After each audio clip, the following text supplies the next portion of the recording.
What's going on, guys? Welcome in to Energy News Beat here on this gorgeous Tuesday, February 9th, 2021. As always, I am your humble correspondent, Michael Tanner, coming to you from an undisclosed location here in Denver, Colorado, joined by the executive producer of the show, the purveyor of the show, and the director publisher of the world's greatest website, EnergyNewsBeat.com, Stuart Turley. Long weekend because of the Super Bowl, unofficial holiday on Monday. We are back at it today. Stu, how was your weekend?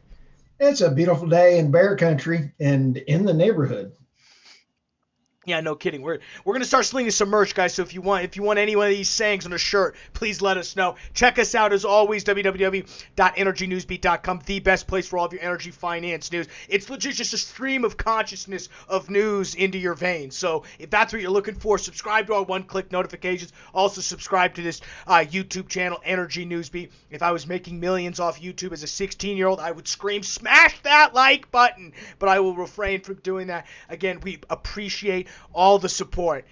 As we look at the equities markets today, before we dive into the oil and gas industry quick, pretty flat today. Top line industries, pretty boring, folks. 0.03 percentage points for SPY, basically flat. 0.09 percentage points on the Nasdaq, basically flat, and 1/10 of a percentage point, 11th of a percentage point for the Dow Jones, basically flat. So, yesterday we didn't have a show. Huge market rip. Good to see good to see markets rise. There's a couple things that I think on this front. I think, it looks like investors are taking some chips off the table. Here's kind of the quote from JJ Kinahan, TD Ameritrade's chief market strategist. He says the market has been pricing in reopening optimism, and in the short term that may be able to keep us grinding higher. He's, of course, referring to is the possibility of a $1.9 trillion stimulus plan. Part of that, which should roll out $1,400, but it looks like instead of being a $75,000 max, it's going to be about $50,000, and it will phase out by $75,000. Looks like that's the compromise.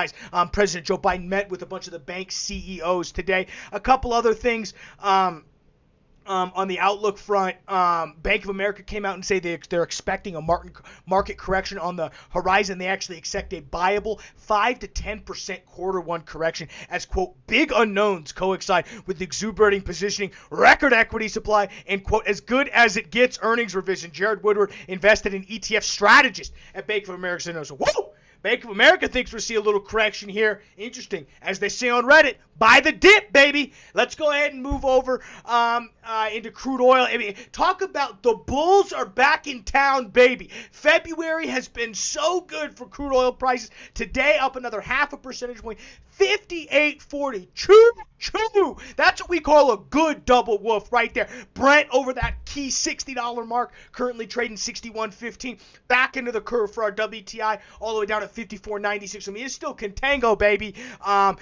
Rigs out last week. We had an increase of +8. So a lot of fundamentals booming. We'll see crude oil inventories drop tomorrow. API comes out in about an hour and a half. So it'll be very interesting to see where stocks lie. Natural gas drops about 2 percentage points, which is interesting because we are about to see what Bespoke Weather Report is calling one of the coldest Februaries on planet.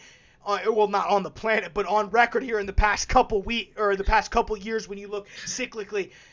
What's interesting is it seems like it's already priced in. I would have expected traders to buy natural gas up. We're still trading $2.82, as I mentioned, about 2% on the downside. So, some of that interesting news already priced in. We'll be looking for stocks on Thursday there.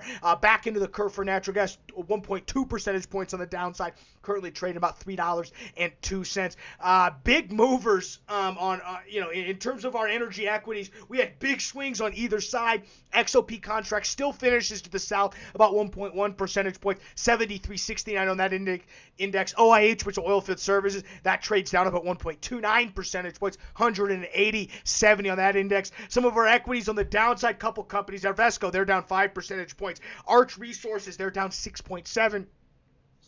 PBF Energy, they're down 7.3, and Phoenix Minerals down 7.5 percentage points. Upside, some good numbers. Grand Terra Energy, they're up 8 percentage points. Sundance Energy up 8 percentage points. Tenseco Gas up 13.1 percentage points. And High Point Resources up 17 percentage points. Stu, internationally, a lot of stuff happened. What's going on? Oh, my goodness. Holy smokes, as you would say. First story out of the blocks, our buddies over in Iran. And Iran says Western policy may push it to seek nuclear weapons. Whoa, shock. This, however, I feel it is a political excuse to justify what they've already been doing. There is so much evidence from the International Nuclear Agency that they started doing this the moment they inked the deal with Biden and Obama before. Iran could eventually be forced to develop a nuclear weapon if US and other nations continue to quote unquote push it into the corner. I love to believe he said this: if you trap a cat in the corner, it might end up having in ways it wouldn't be if it was free. I think we lost something in the translation of Iranian on that. So, and they also said that if Iran is pushed towards that direction, then it's not Iran's fault. I'm calling hoo-ha. Okay, second one from our friends over at Geopolitical Futures. Love them. I'll tell you, I really enjoyed our interview with George Friedman. He knows what's going on. And on our site, we have the importance of Yemen, Iraq, Iran, and all of this area. Biden's policy, Biden's first Middle East moves are ones that make you go, hmm. So the danger is that all new administrations want to leave their mark. The good thing about administrations is that this one, the Biden administration, remembers Libya, and it is committed to human rights.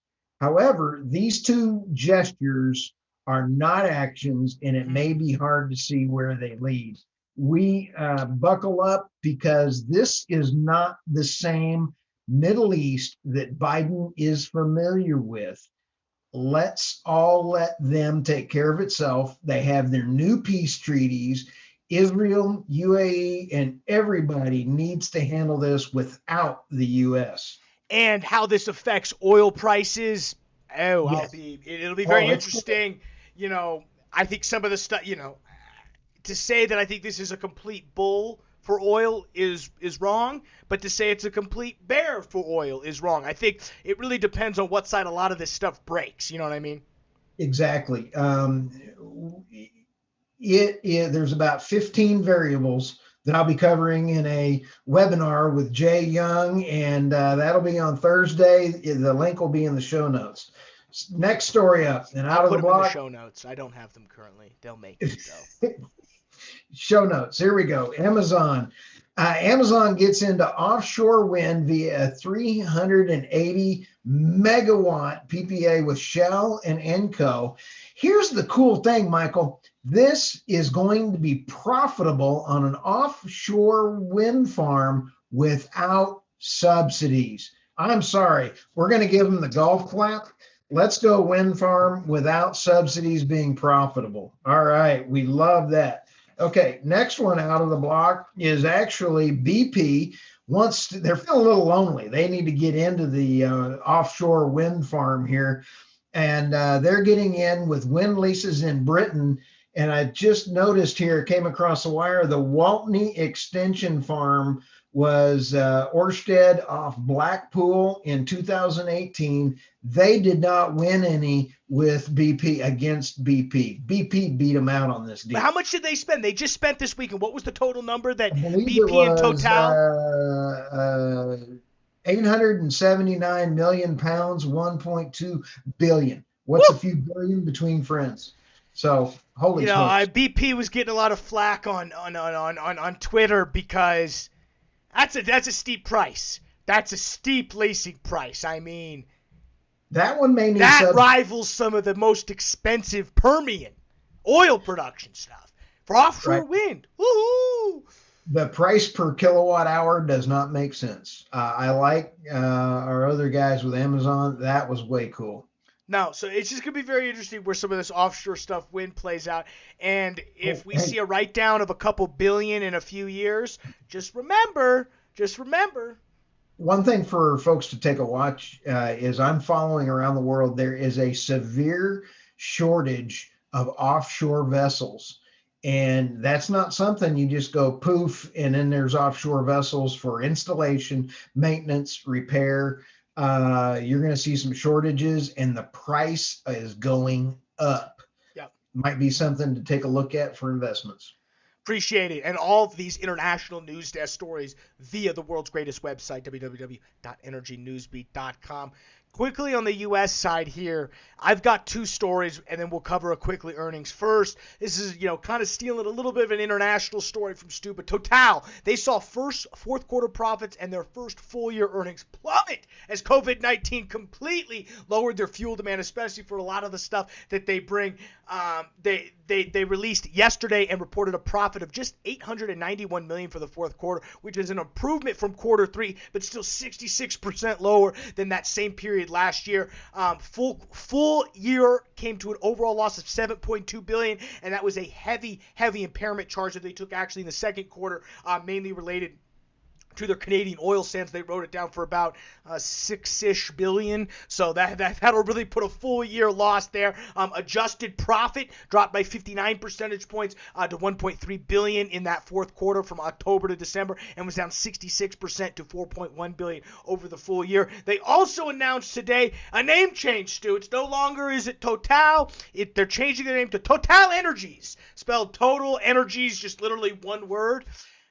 I don't know if I actually like that. In terms of just what brand. I mean, I wonder. I just want to be in on those meetings. What else was pitched? Because Total Energies. What do we start calling them? TE from now on? I got nothing on that. I sure wouldn't have gone that way. No. That's not part of a total digital integration strategy for sure. When we go ahead and look.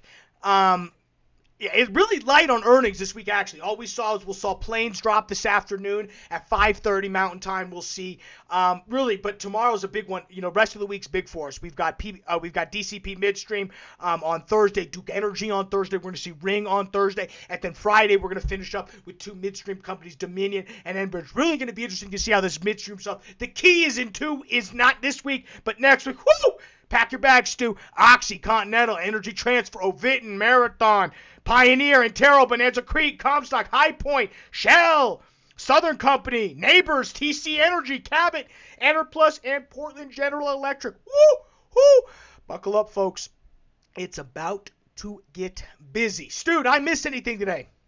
No, I sure appreciate you, and we had a great day. Awesome. Well, with that, guys, we're going to let you get out of here, get back to work, finish up your day. For Stuart Turley, I'm Michael Tanner. Thank you for checking us out. World Greatest website, energynewsbeat.com. We'll see you tomorrow on that Energy Beat.